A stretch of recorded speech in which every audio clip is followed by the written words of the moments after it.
Every time I go to sleep at night, I think of you. I look outside the window and I see the stars. Greetings one and all. My name is Alaenura and I am in one of my favourite places in London called Waterloo Park. And I'm here to ask you a question, and that question is, how beautiful do you dare to be? How expanded do you dare to be?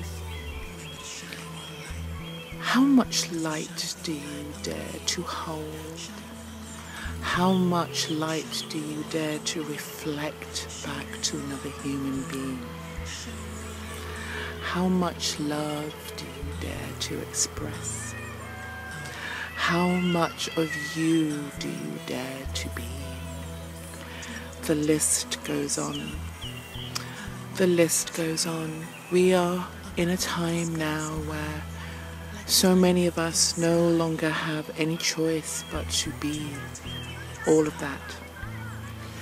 And as we expand beyond preconceived ideas that have quite often been superimposed on us by society and family, as we expand beyond that and really expand into our vastness, we are able to extend energetically into the vaster aspects of ourselves, as far as our auric field expands outwards into, including our heart vibration. When you think that the heart sends out a vibrational pulse, that's how vast we are. And yet we have covered up and made ourselves smaller, made our lights dimmer so as not to bring too much attention to ourselves. If you look at your children, if you look at young children, they are fully expanded and fully expressed. When a baby is in the room, whether the baby's crying or whether the baby is laughing, it holds the energy in the room because it is fully expressed. And yet when it reaches a certain age, most children just want to blend in. They don't want to stand out anymore. And I remember during one of my trips to Glastonbury, and I saw this child and she was with her mother, and I said to the child, "I know you." And the child went, "Me?" I said, "Yes, I know you. You're famous, aren't you?" And as soon as I did that, the child went and started making herself smaller, like, no, you know. And I said, "Yes, it is you. I see you, I see you." And as I kept on saying that, she felt more and more exposed and wanted to disappear. And I asked you, what is that? What happens in that situation where so many of us become smaller and become shrinking violets, and we become less of who we really are? And for those of you, or for those of us who choose to expand into your vastness, something happens whereby we become more exposed, and I call that becoming naked. And in terms of intimacy, so many of us become intimate without actually allowing our souls to be seen or our hearts to be seen. So what happens is that we're not truly met, and yet people are intimately connected sexually and get naked in that sense. But I'm talking about getting naked without getting your clothes off. And at this point, I'm going to take my glasses off. So many people become naked and keep their straitjackets and their cloak systems or their force fields or whatever they have created to not be seen. But yet we have these intimate relationships and are actually teaching each other by proxy to not reveal who we really are. But to be who we are fully and to be fully expressed, it means the practice of becoming naked without getting your kit off. And to really honouring the other being, to be seen and to be open, to be vulnerable and to be sensitive, or to be seen exactly how you are. And this, my beloved friends, takes courage.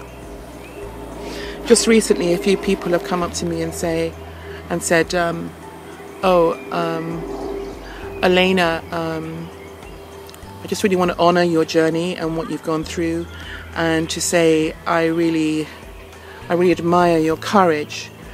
And it made me feel a little bit uncomfortable, because my journey has been what it's been, and in some ways it's been quite extraordinary, and a lot of you probably don't know my story. But those who do actually recognize that, oh wow, that must have taken quite a lot of courage. But yet the courage that I see that I needed to step up to was to be free, was to be completely who I am, despite what the world and society and my family may have said. Well, you can't possibly be that, and if you are that, the world is not going to support you in that, in terms of the systems and the church or whatever. So I have gotten to a place where I am, and it's taken a lot of courage to break through those barriers, and in the process of doing so, many people have fallen away, and that's okay. And there are many people who I have pulled back from energetically, and this has been very necessary for me to expand into my fullness and not interface with other people's limitation. And another thing that I want to say is that it's really important to recognize that everything that I have experienced, no matter how different it is from your life experience, just shows us our human potential. Anyone who's gone through any extreme situation and had the courage and perseverance to move through that shows us our collective human potential.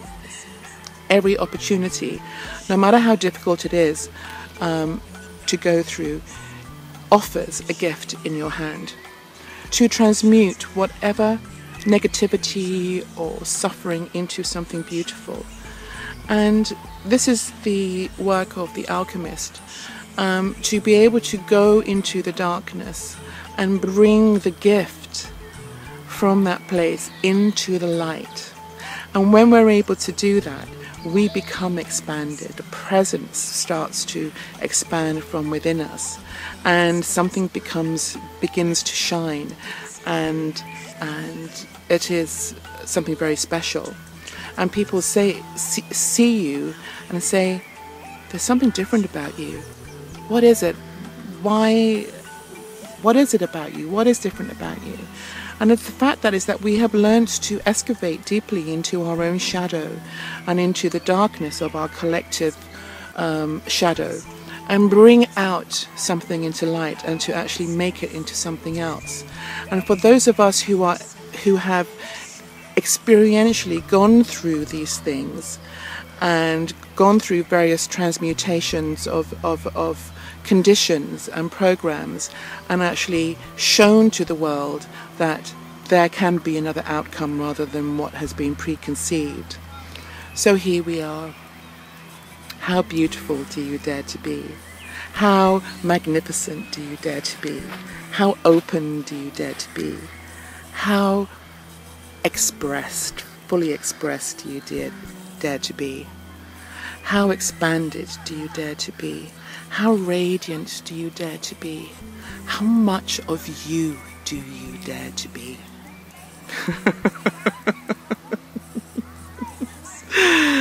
That is the only question you need to ask yourself. If you are in hiding, you know whether you're in hiding. If there are areas of your expression that you feel slighted by, or if you feel it's become covert and hidden and you want to be more open about it, these are the areas that you need to bring out to the light, and to be more of that. Because as children of heaven and earth. We have not come here to be less, to hide away in terms of our expression.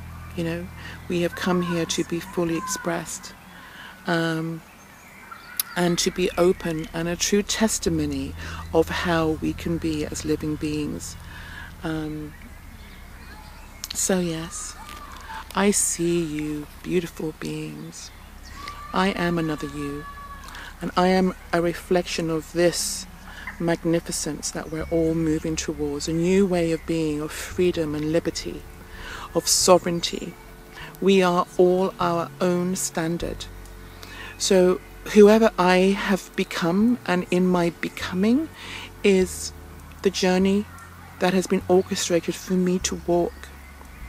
And on some level it has been chosen, and we all have our own journey, and it is important for us to recognize what that is. And the gifts that I bring are unique to my particular journey. The experiences that I have, and what I interface with that affect me, affect all of us. These are the conditions that have been created or established by society or culture or family or religion or whatever.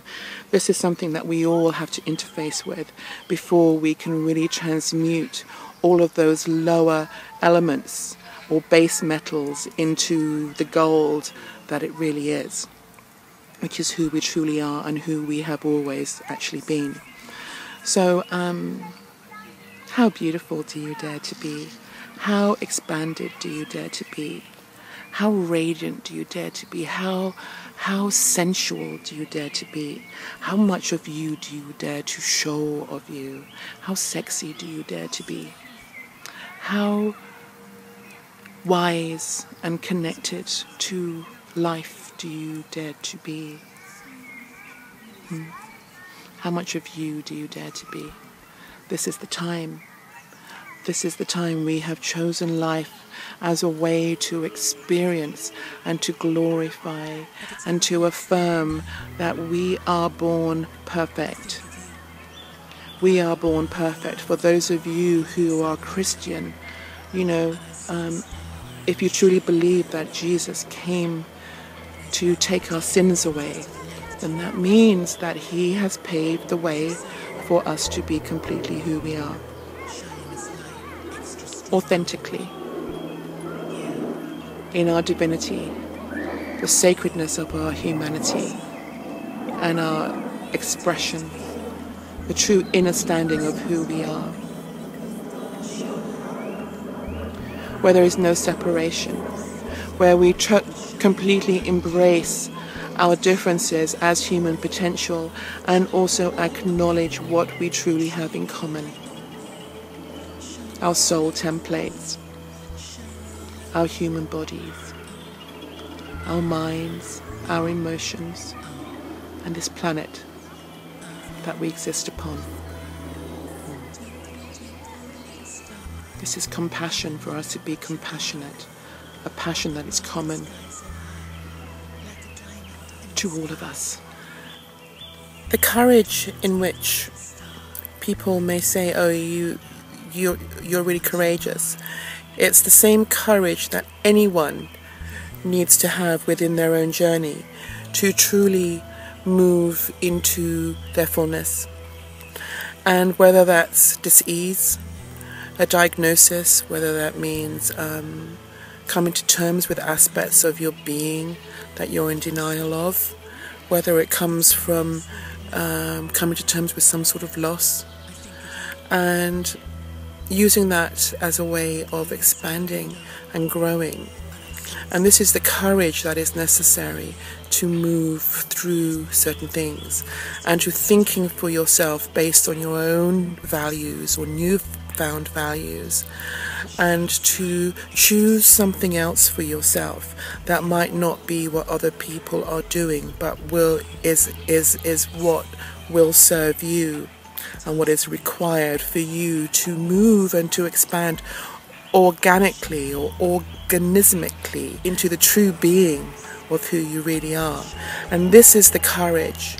So this courage that I'm talking about is very much about us choosing to be the author of our own script, to acknowledging the wisdom that we have collated by the various experiences that we have that has tempered our soul. So yes, the courage that I'm referring to here is really the courage that it takes for us to assimilate the learnings and the wisdom as we have gone through all the various processes.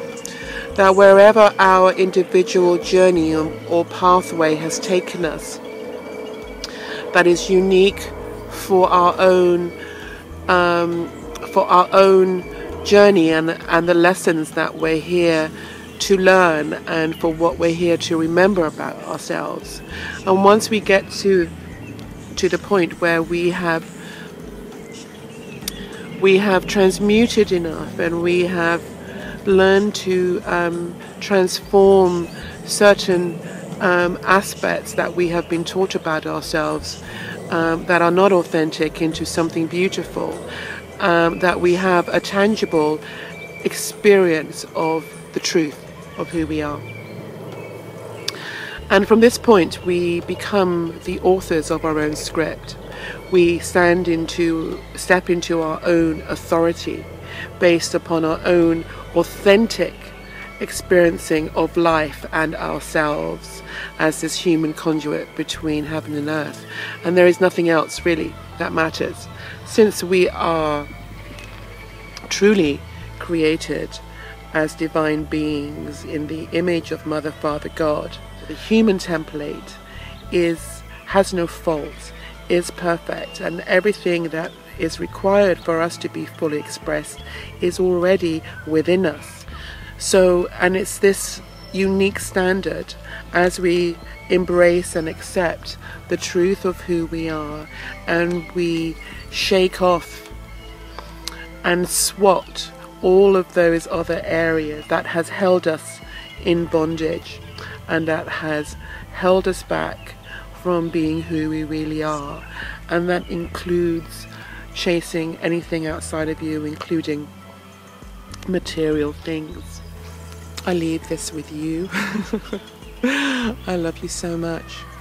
Be more of you. I'm going to put on my funky glasses. You know why? Because I can. And I love colour. And I love expressing myself. I love dressing up. I love singing. I love dancing. I love feeling good about who I am and celebrating that and rejoicing that. And I share this with you. I love you. Many blessings. Be well until the next time. Expand. Be more of you. Be more of you authentically. Namaste. Namaste. Bye, everybody. Be well. Until the next time.